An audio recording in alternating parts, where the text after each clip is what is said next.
and she's been running away for the last, 3 or 4 weeks since we've been here. Okay. She ran away this morning. We went out and tried to find her, and our neighbor found her. What time this morning? We got up about 9:30, so it would have been close to 10:30. So you guys saw her the night before? Yeah. Okay. We all sleep in the same building.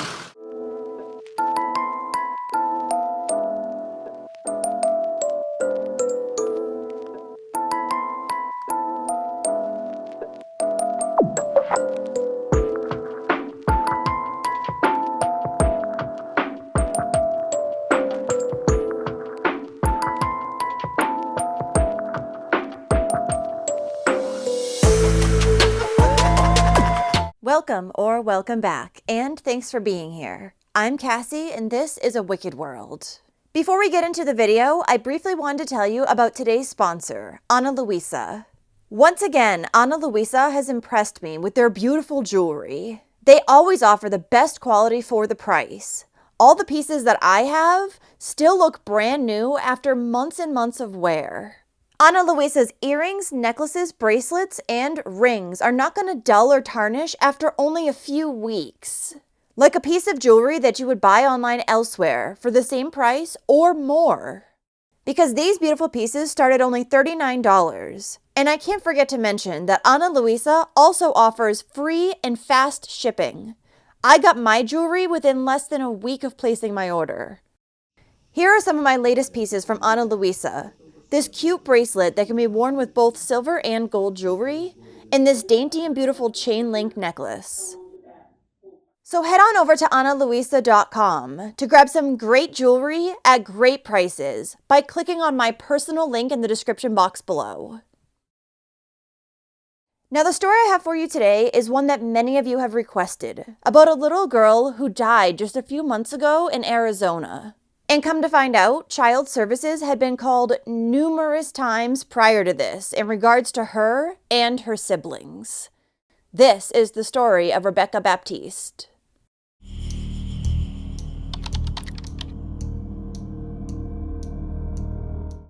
Rebekah Baptiste was born on December 20th, 2014, to her mother, Sandy Hawkins, and her father, Richard Baptiste.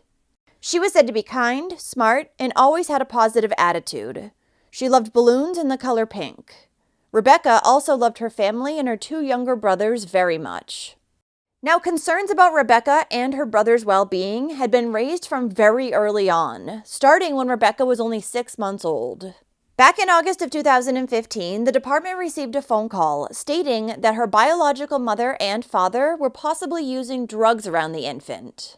And the caller was also concerned about the condition of the family's home. An investigator assessed 6-month-old Rebekah and determined that she was not in any present or imminent danger. Therefore, the allegation was marked as unsubstantiated. Another call came in May of 2016, and it was reported that the now 1-year-old Rebekah had a severe diaper rash and an ear infection that had gone untreated. This would also be marked as unsubstantiated after an agent was sent out to the home and observed the little girl. Then in October of 2017, they received another phone call, this time stating that Rebekah's younger brother, who was 10 months old at the time, had been left alone for several hours. Once again, an investigator was sent out to the home, and they determined that the children were not in any present or imminent danger, and the case was closed and marked as unsubstantiated. Sometime between this call and March of 2019, Rebekah's parents split up, and the children would primarily live with their mother, Sandy. Then in March, Rebekah and her siblings would be removed from their mother's custody, after it was proven that she had used substances during her pregnancy with one of them. From there, the children went to live in foster care, until the end of 2022, when their father, Richard, was granted custody. Then, in November of 2023, Child Services received a report alleging that Richard's new girlfriend, Anicia Woods, had scratched one of the children's necks. But this case would also be closed without any further action being taken. There were additional reports received of a similar nature in January, February, and September of 2024. On one of these occasions, Rebekah's brother went to school with scratches on his neck and claimed that his stepmother had done it to him after he didn't clean up. But the following day, he changed his story and said that his injury had occurred when he fell down outside. Another time, he said that the scratches came from his mom when she was mad and she had accidentally done it. But he later said, "Never mind, she didn't do that. I just fell." Then in October of that year, it was reported that Rebekah and her siblings were being punished through physical exercise, and that Rebekah had marks on her hands and feet. A few months later, the agency was told that Richard would make Rebekah run as punishment while not allowing her bathroom or water breaks. The last time that Child Services received a report in regards to Rebekah was on May 19th, 2025. And the caller stated that she and her siblings were being spanked by their father and his girlfriend. The department was said to have made efforts to visit the family's home in Phoenix, Arizona, but found that while the investigation was still open, the family had packed up and moved to Concho, over 3 hours away. Now, many of these reports to Child Services had been made by staff members of Empower College Prep, the school where Rebekah and her brothers had been enrolled in Phoenix. According to teachers and staff members, they had contacted Arizona's Department of Child Safety 12 times in the past 2 years. They had noticed physical markings on Rebekah and her brothers, as well as received consistent reports from the siblings of food deprivation, emotional neglect, and unreasonable physical punishment by both their father and his girlfriend. Now, the number of calls that the school made to Child Services is something that the agency would later dispute, saying that they had actually only received 5 phone calls, and only 1 report met statutory report criteria. Brian Holman, the director for Empower College Prep, is standing firm that his school made 12 calls to DCS about Richard Baptiste and Anicia Woods abusing or neglecting 10-year-old Rebekah Baptiste. Holman listing out the days dating back to 2023, which include multiple times in some months. The school is also sharing chilling details about what they reported, saying Rebekah had visible physical marks, was malnourished, and that there was evidence of unreasonable punishment. Holman says on 4 of those reports, the same DCS worker was assigned to look into them and that the worker only visited the school once. Holman said DCS marked the other 8 reports as information only and says they didn't get a follow-up. Now, on the other hand, DCS is saying the school called only 5 times, and 1 report was investigated because the others didn't meet the criteria for an investigation. Rebekah's school had also notified the Phoenix police about their concerns for her and her siblings' welfare in the spring of 2025. A school resource officer, along with a police officer, had went out to the children's home after Rebekah had missed several days of school. When Anicia answered the door and was asked about Rebekah's absences, she cited several different reasons, including illness, allergies, a sore throat, coughing, an upcoming funeral, and an unexpected car radiator needing repair prior to departing for the funeral. The officer then asked to see the children, and after a short delay, the kids came to the door. According to police officer's official report, all 3 appeared to be in good spirits, were smiling, and said that they were kind of sick. But Rebekah also had a black eye, which her stepmother explained as being the result of her being hit in the eye with a toy at a birthday party 5 days earlier. And so, nothing further was done. Family members of Rebekah's had also contacted Child Services when they had noticed red flags in the family's home. According to the little girl's uncle, Damon Hawkins, they frequently tried to visit the children, but would always be turned away. Anicia and Richard would tell him that the kids were in trouble, but it seemed like they were always in trouble. The last time that Damon did see Rebekah and her siblings, he said that you could see the fear in their eyes when it came time for him to leave. He had called Child Services multiple times over the years. Damon said that he even reported that Rebekah had been SA'd around the time that she was 8, but the agency had just turned a blind eye to it. So in early July of 2025, Rebekah and her family moved from Phoenix, Arizona to Concho, which is a rural community about 50 miles southeast of Holbrook. Here they lived in a yurt on the property of Richard's recently deceased uncle. Inside the yurt, the family slept on thin mattresses and also had limited access to electricity and water. Usually, they would have to haul in plastic water jugs from a convenience store that was about 15 miles away. Just weeks after they moved to their new home on July 27th, Rebekah's 29-year-old stepmother, Anicia, contacted 911, saying that the 10-year-old had been found unresponsive by a neighbor after she had run away. But due to what Anicia claimed was poor cell reception at the yurt, they had put the children in the car and began to drive to get help for Rebekah. And investigators would later find that this story about them not having cell reception at their home was untrue. Shockingly and disturbingly, in the 911 call, when the stepmother is asked if she knows CPR, she says, unfortunately. 911, what's the location of your emergency? Hey, Rose? What's the location of your emergency? We're on I-80 headed towards Holbrook. I have you on the 180 about milepost 313. Yeah. Okay, is your emergency on the highway? It's my daughter. She's with us. We live out in the desert, and we're calling Holbrook to the EMS station. You're trying to get her to the EMS? Yes.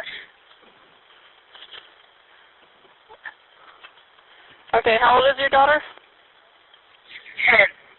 She's 10, and what's going on with her? She ran away for the third time in a week in the desert, and when the neighbor found her in the wash, she was unresponsive completely. And by the time she got back to the house, she was barely breathing, so I'm breathing for her now. She's unresponsive, unconscious, and unable to breathe for herself. Okay, so she's still unconscious, unresponsive? Yes.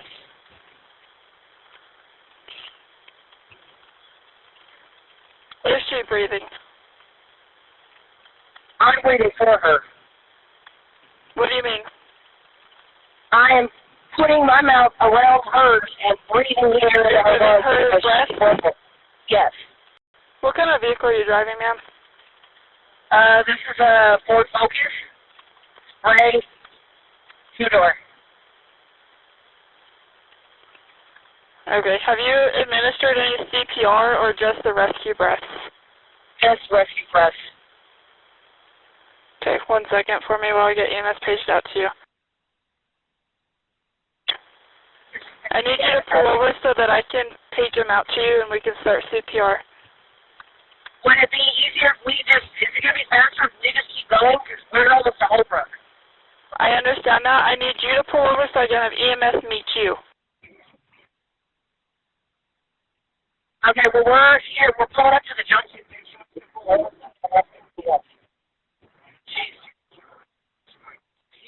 pulling over in the petrified market to get shot. Are you still there? Yes, I'm still here. I just had to page out EMS. You're pulled over at 77 and 180 junction, right? The petrified gift shop. You're at the petrified gift shop? Yes. Okay. Can you get her to a flat surface? We're okay. Yeah, we're gonna be laying her down in the back. We're just pulling over. We have other kids in the car. Have you got her to a flat ground, solid ground? Yeah, she's in the car. Okay, I need you to put We're gonna walk her outside. on the ground. On the rocks? I need her on a flat ground so that you can administer CPR. Let me know when she is on the ground. Okay.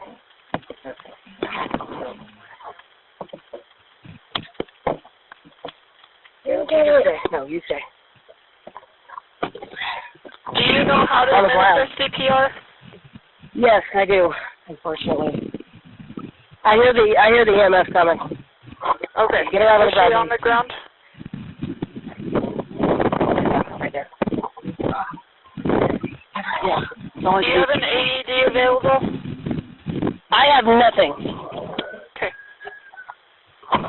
When she's on the phone, when she's on the ground, let me know. Raven. Yeah, she's been on the ground and EMS is coming right now. Go to the other side. Let's send the driver's side with your brother. Are you wanting to start CPR or are you waiting for EMS? I'm waiting for them because I'm trying to get her breath. I'm not doing this on the block.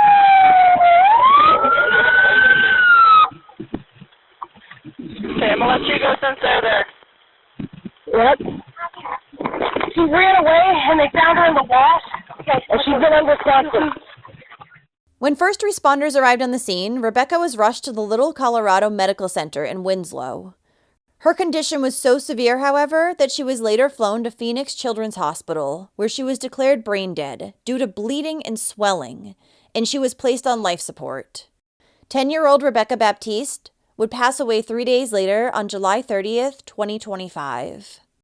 And as if Child Services hadn't already screwed up enough, Rebekah's uncle Damon would say that she spent the last 4 days of her life in the hospital alone. The family was never notified. And once she was gone, the only thing the agency had to say to him was, "Sorry you weren't informed."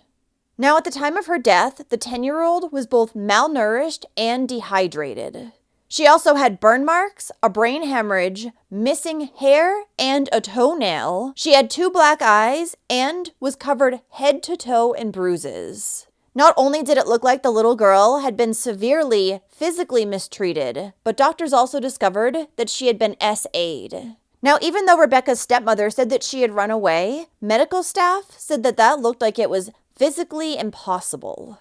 Police also found bloody clothing belonging to Rebekah inside the family's yurt, and it was clear that it had been changed off of her right before emergency services was contacted. It wasn't long until Rebekah's father, Richard Baptiste, and his girlfriend, Anicia Woods, were placed under arrest, and they were charged with first-degree murder. The couple would also later be charged with CA for the mistreatment of Rebekah's 2 younger brothers. When police had first arrived on the scene to find Rebekah unresponsive, her father and stepmother claimed that she had been running away for weeks, ever since they had moved to the area. That morning, she had also run away, and she was later found unresponsive in the wash by a neighbor, which I assume is a community washroom. We were outside starting the morning. Before I can get waters in the bottles, she went running off again.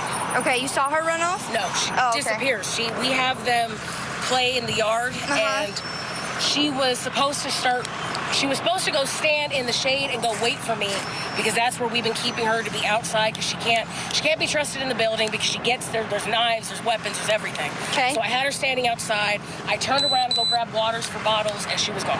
Okay. Was she complaining of any pain, any sickness, anything like that today? She's been complaining of a headache. A headache? Ever since she ran away the first day, she's been complaining of a headache. Okay, this is frequently running away lately? It's 3 times in less than 2 weeks. She actually ran away a week before we moved out here. So she actually jumped out the window. I noticed when he had handed her to us that bulge in her chest, and that was making me afraid of. I didn't even think to start CPR. I just thought, let me keep breathing for her and let's just go. The parents were then heard telling officers in body cam footage about years of previous Department of Child Safety cases that they had. They claimed that Rebekah had a history of making false allegations to DCS, and after a previous attempt to run away from home, the little girl had been placed on a psychiatric hold.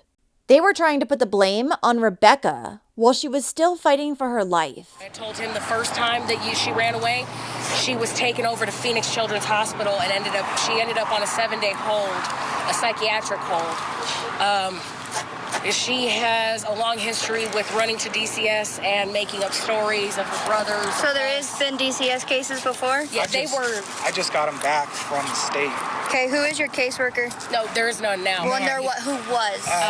There was multiple. The last one was transferred to a different division. When was the last time you had contact with them? The case was closed May. May of this year? May of last year. Last year? That's when we got our youngest back. Okay. And that's when the official case was closed. Her case was closed about a year before that, though. Okay. But she still, while his case was open, DCS kept having new cases open because Rebekah would go to school and had all these different allegations. And what was becoming alarming to not only her therapist but to the DCS workers was that she started having markings. Like she had bruises on her hands and her arms, and they took pictures and thought Rebekah had told her that we had done it. And it was her way to try to get taken out. The first time she ran away, she told us that she didn't want to live here. She was just trying to leave. But we explained to her, everyone explained to her the dangers that come with this. She did. She ran away like 3 days after that, and then now this. But she's been complaining of headaches since the first day and basically dehydrated ever since the first day. Anicia, who has a background in nursing, told authorities that when Rebekah had run away in the past, she would hide in trees waiting for an adult to pass so she could ask to live with them. The stepmother also stated that despite Rebekah's serious injuries and the fact that she was too weak to even drink from a straw, she believed that the little girl would be just fine.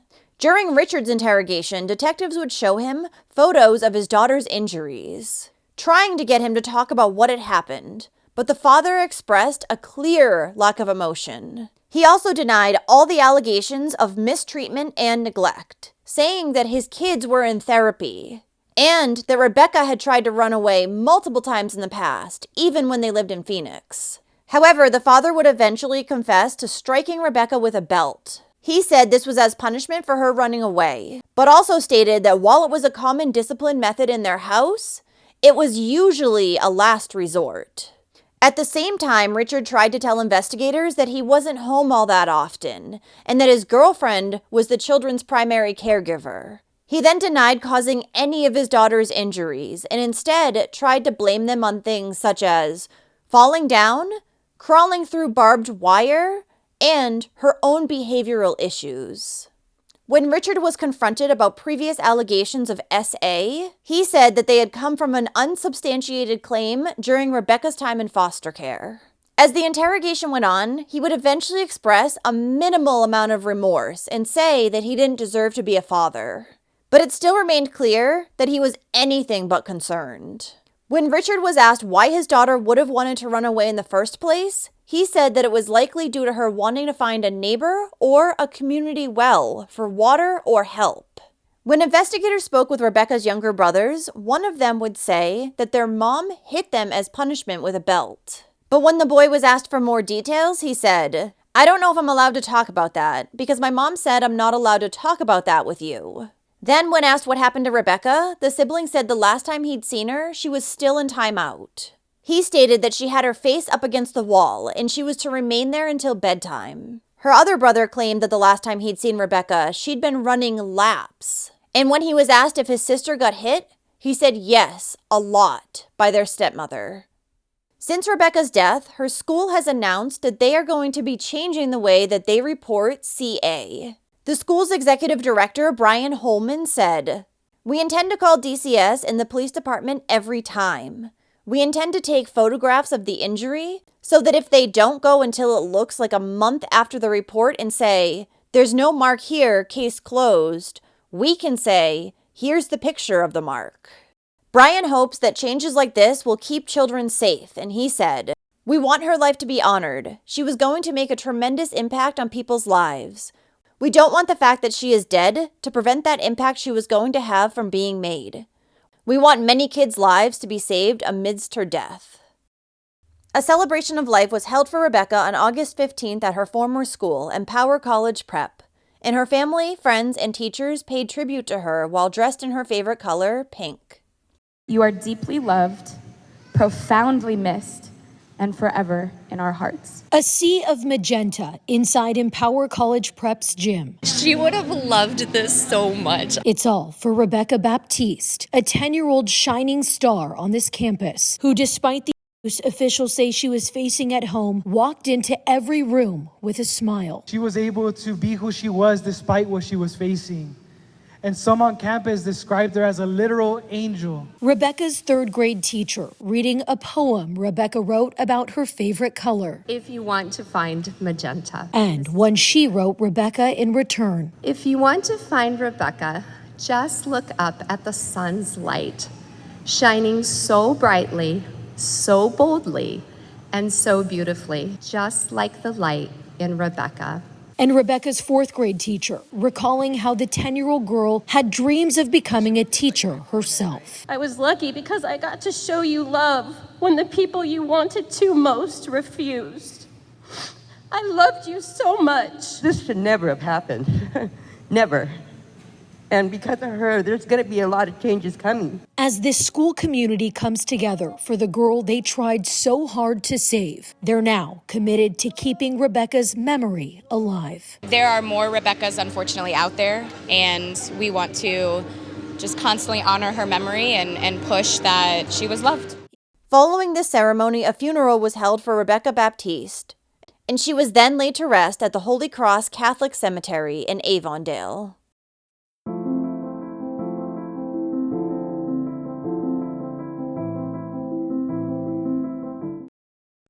And before you go, don't forget to check out all the high quality and affordable jewelry that Ana Luisa has to offer using my personal link in the description box below. Thank you to all the patrons of A Wicked World. Now, there's even more of A Wicked World on Patreon, so check it out on patreon.com/awickedworld, or use the Patreon app. You'll have access to exclusive videos each month and more. Any support truly helps to make sure the victims are never forgotten, and to highlight the shortcomings of society associated with each case. Do you have a suggestion for a story you'd like to see me cover? If so, send me an email to awickedworldtruecrime@gmail.com.